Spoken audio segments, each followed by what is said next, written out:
girls! So welcome back to another case of Fair for Friday. In this case, we're going back to California.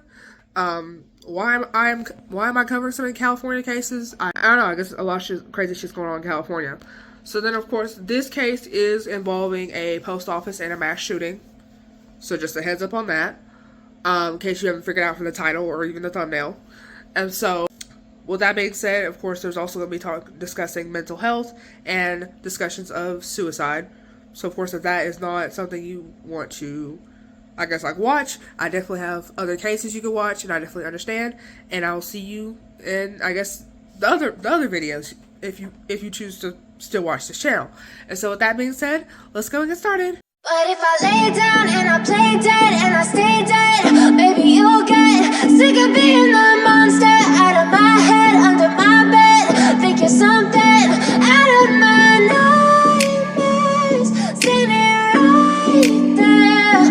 But if I lay down and I play dead and I stay dead, then will you get bored of killing me? So, Jennifer San Marcos was born on December 6, 1961 in Brooklyn, New York. She would graduate Edward Monroe High School. She would also attend a college. It didn't say exactly what college, but she eventually winds up dropping out. Why she dropped out is unknown. In 1989, she worked as a correctional officer and a police dispatcher in Santa Barbara. She also worked as a teacher's assistant. And in 1997, she got a job working for the Goleta mail distribution and processing plant. So basically like a post office. So then she would get a condo to live closer to her job. So I guess the drive to and from the job wasn't as far as people usually do. And so sadly, Jennifer had a long history of mental health issues. She'd been seen talking to herself, yelling and singing on multiple occasions.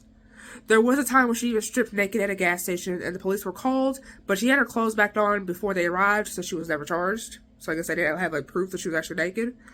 And so then one day she was talking to a coworker named Dexter Sharon about a coworker that had committed suicide. So then Dexter Eugene Sharon was born on August 17, 1947 in Oklahoma.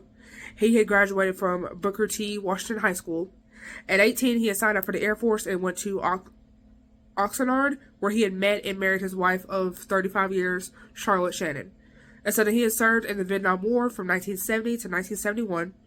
He would have 5 kids, and at the time this happened, he'd been working for the post office for about 31 years. So then Dexter had told his boss, named Charlotte Colton, and Jennifer was asked to come to the office.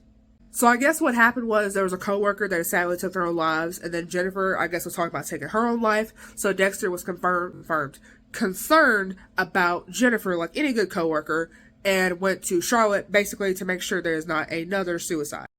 And so then, of course, Jennifer refused and made a scene, so resulted in police getting called.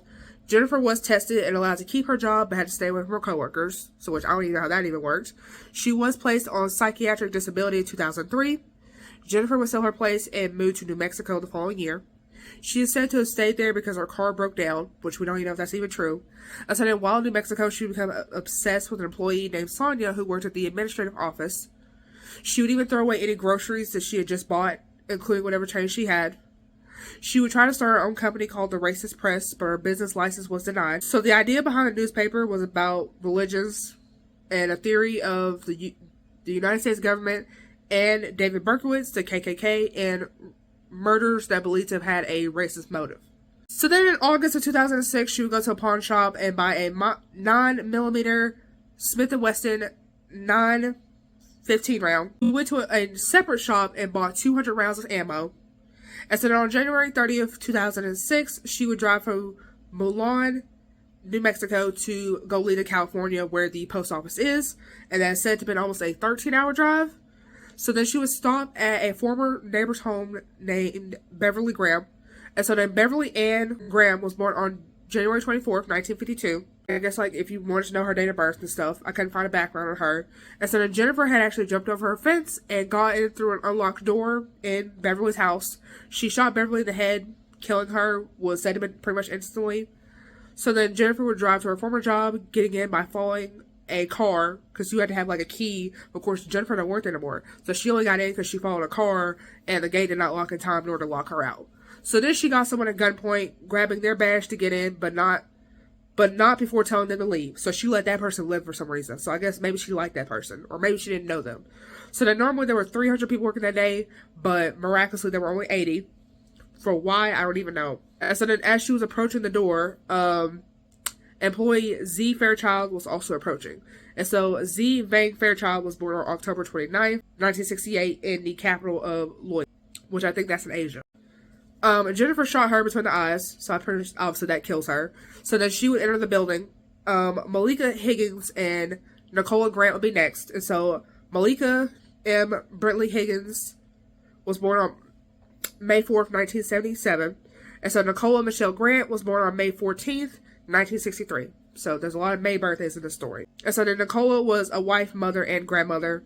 Jennifer would head to her old desk, and while on the way, she was here for her boss, Charlotte Colton. Remember from earlier, the one that Derek had told, like, hey, he's concerned about Jennifer. So then Charlotte Colton was born on February 8th, 1961 in Tawan. So then Charlotte was a wife and a mother of 3. She would shoot Charlotte in the head, obviously killing her. So then while continuing to her old desk, she came across Guadalupe Concepcion Ramos Schwartz, born in 1953, who she shot 4 times, also killing them. So then she made her way to the desk and saw Dexter, who was wearing headphones. She walked up to Dexter and shot him in the head, so he didn't even know the shooting was going on. So I guess the music he was playing was like very loud. So she had killed him, and then after she kills him, I guess she figured she was done. She takes the gun and then basically kills herself. So then Charlotte, like I said, did die, but she died the next day in the hospital. And so then that same day, Barbara's body would be found by her boyfriend, and the murder was connected to the massacre since the bullets matched. Hence how they even know that Beverly was also killed by Jennifer. And so 6 trees have been planted in memory of the victims. A plaque with the victims' names will also be put at the base of the building. It is said that the murders may have been race motivated because practically the majority of the victims were minorities. Is that true? It may be, but of course Jennifer's dead, so we can't even ask her. Anyway, what we do know is that obviously was very traumatizing. I imagine they probably increased security hell after that. So yeah, that was the case of Jennifer San Marcos, a postal worker who literally went postal. So yeah, of course, let me know what you think down below. If you have any cases similar to this, because I've seen other post office shootings, but they pretty much were committed by males. But of course, let me know if you can find anything. Give me a link if provided. That definitely help me out. And I'll see you fans in the next one. So if I play dead, will you regret everything that you did, that you said? I don't think you understand what you're doing, and my heart's black and blue from the bruising. I feel like when I'm with you I'm losing. I feel like you think that this amusing, sitting there gaslighting and confusing. Was it me? Is it me? Am I deluded? I'm the one who's always sorry, the conclusion. Even though I offer all of the solutions, I wish you loved me like I love you, it's stupid. When I'm alone with you I never feel lucid. I wish I wasn't struck by Cupid. I wish when I first saw you I knew this. When I'm with you I feel so useless, I feel diluted, my heart's been wounded. Silhouettes of you are like a taunt, never really know just what you want. With you I don't ever feel calm, I can feel the sweat inside my palm. Play with me like cats and a string. You don't understand the pain it brings. You don't ever wanna give me wings. You don't ever wanna set me free.